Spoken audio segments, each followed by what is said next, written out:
نحمدہ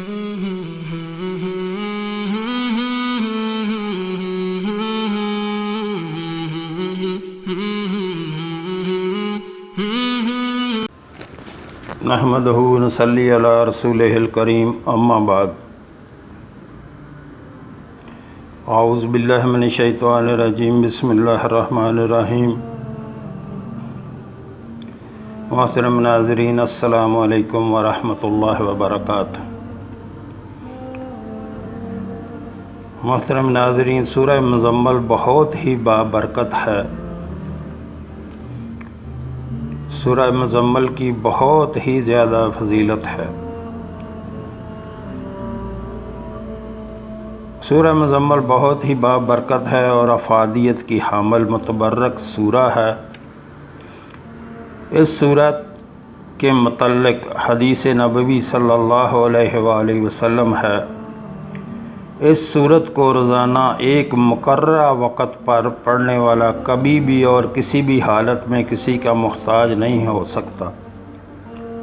محترم ناظرین، یہ سورت جو سورہ مزمل ہے، اس کو آپ دن میں کسی بھی ایک وقت جو ہے وہ پڑھ لیا کریں، اور اس کا پڑھنے والا کبھی کسی کا محتاج نہیں ہو سکتا۔ اس سورت کو پڑھنے والا ہر کسی کی نظر میں ہر دل عزیز ہوتا ہے، یعنی کہ بہت عزت پاتا ہے، لوگ اس کا بہت احترام کرتے ہیں، لوگ اس کے لیے اس کے دل میں اس کو اپنے دل میں جگہ دیتے ہیں، یعنی اس کا احترام بہت زیادہ کرتے ہیں۔ لوگ اس کی پذیرائی کریں گے اور عزت کی نگاہ سے دیکھیں گے۔ اس کا ہر مشکل کام احسن طریقے سے انجام کو پہنچے گا۔ روزانہ آپ اپنے کسی بھی ایک ٹائم میں اس کو سورۃ مزمل کو جو ہے وہ پڑھ لیا کریں۔ اس سورت کا معمول بنانے والا کبھی بھی تنگ دست نہیں ہوگا۔ اس سورت کو معمول بنانے والا کبھی تنگ دست نہیں ہو سکتا۔ پریشانی اس شخص سے ہمیشہ دور رہے گی جو سورہ مزمل کو روزانہ ایک بار پڑھتا ہے۔ کسی بھی پیچیدہ بیماری اور مہلک بیماری سے اس کا یا اس کے گھر والوں سے واسطہ نہیں پڑے گا۔ تو محترم ناظرین، آپ دیکھیں کہ آج ہر گھر میں کوئی نہ کوئی بیمار ضرور ہے، تو پھر جب بیماری لگتی ہے پھر اس پہ خرچے بھی آتے ہیں۔ تو آپ اس کو اپنا جو ہے روٹین بنا لیں روزانہ پڑھنے کی، تاکہ اللہ آپ کو اور آپ کے گھر والوں سے بیماریوں کو دور رکھے اور پریشانیوں کو دور رکھے۔ اس کے گھر والوں کا بھی واسطہ نہیں پڑے گا، بلکہ یہ کہنا زیادہ درست ہے کہ اس سورت کا پڑھنے والے کے لیے یہ سورت ہر طرح کی محافظ اور مددگار ثابت ہوگی۔ اور علماء یہ بھی کہتے ہیں کہ جو بندہ اس سورت مزمل کو کثرت سے پڑھے گا تو وہ میرے آقا صلی اللہ علیہ وآلہ وسلم کا اس کو دیدار بھی نصیب ہوگا خواب میں۔ روزمرہ زندگی کے علاوہ اور بھی دینی اور دنیاوی افادیت کے لیے یہ سورت اپنی مثال آپ ہے۔ اس سورت کی افادیت سے کسی بھی صورت کسی کو انکار نہیں ہے۔ اس سورت کے فائدے کا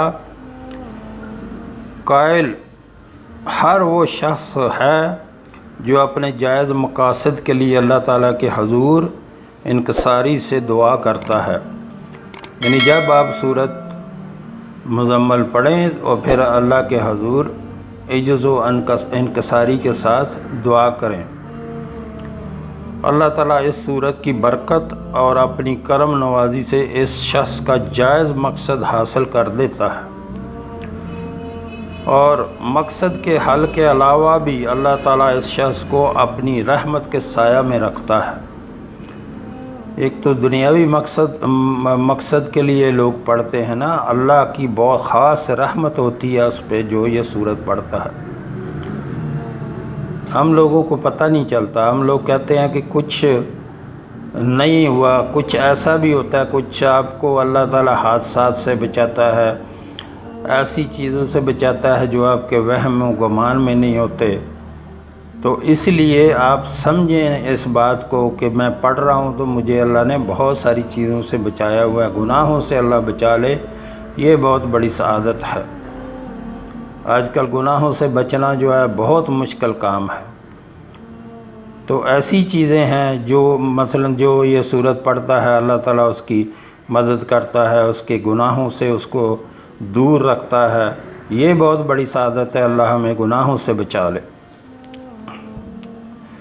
زندگی کے تمام جائز مقاصد کے لیے یہ سورت شافی علاج ہے اور ہر بندہ اس سے فائدہ اٹھا سکتا ہے۔ دینی اور دنیاوی سب فائدے اسی صورت میں ہیں۔ محترم ناظرین، پڑھنے کی ضرورت ہے، باتوں سے کچھ نہیں ہوتا۔ تو محترم ناظرین، بات جتنی بھی لمبی کرتے جائیں حاصل وہی ہے کہ بات بنتی ہے عمل سے۔ جب ہم عمل کریں گے تو پھر ہمیں پتہ چلے گا کہ ہاں واقعی ہمیں فائدہ ہوا۔ خالی سن کے یا باتیں سن کے کچھ نہیں ہونے والا، عمل کی ضرورت ہے، عمل کرنا چاہیے، اس کے بعد پھر جو ہے اللہ کے اوپر چھوڑنا چاہیے، پھر اس کے آگے دعا کرنی چاہیے۔ ہر چیز کا حل، ہر مشکل کا حل قرآن پاک میں ہے، اس سے فائدہ اٹھائیں، بجائے اس کے کہ ادھر ادھر جا کے اپنا ایمان نہ خراب کریں۔ یہ لوگوں کی باتیں سن کر، یہ جو بیٹھے ہوئے ننگ دڑنگ جو لوگ بیٹھے ہوئے ہیں، بالکل ان کے پاس نہ جائیں، نہ اپنا دین، نہ اپنا ایمان خراب کریں اور نہ اپنا پیسہ برباد کریں۔ جو بات آپ کو قرآن و حدیث سے ملتی ہے اس پہ عمل کریں، انشاءاللہ اللہ جو ہے وہ ہماری سب پریشانیاں جو ہیں وہ دور کر دے گا۔ اور اللہ ہمیں سب سے زیادہ اس بات کی دعا کرنی چاہیے کہ اللہ ہمیں گناہوں سے دور رکھے اور ہمیں اپنے دین پہ چلائے اور ہمیں اپنے نیکوکار لوگوں میں شامل کر لے، ہمیں اپنے صالحین میں شامل کر لے۔ یہ دعا کرنی چاہیے اللہ سے۔ یہ دنیا کی زندگی چند روزہ زندگی ہے، اس کو بنانے میں سب لگے ہوئے ہیں۔ جو اصل زندگی ہے اس کے بارے میں نہیں سوچتے کہ کل جا کے وہ جہاں ہم نے رہنا ہے وہاں ہم جاگیروں کے مالک ہوں، اور اس حال میں اللہ کے پاس جائیں کہ ہمیں مل کے، ہمارا رب ہمیں مل کے خوش ہو اور ہم اس کو مل کے خوش ہوں۔ اس حال میں اللہ ہمیں دنیا سے لے کے جائے۔ تو محترم ناظرین، بات بنتی ہے عمل سے، خالی باتوں سے بات نہیں بنتی۔ تو اللہ ہمیں عمل کی توفیق عطا فرمائے۔ وآخر دعوانا الحمدللہ رب العالمین۔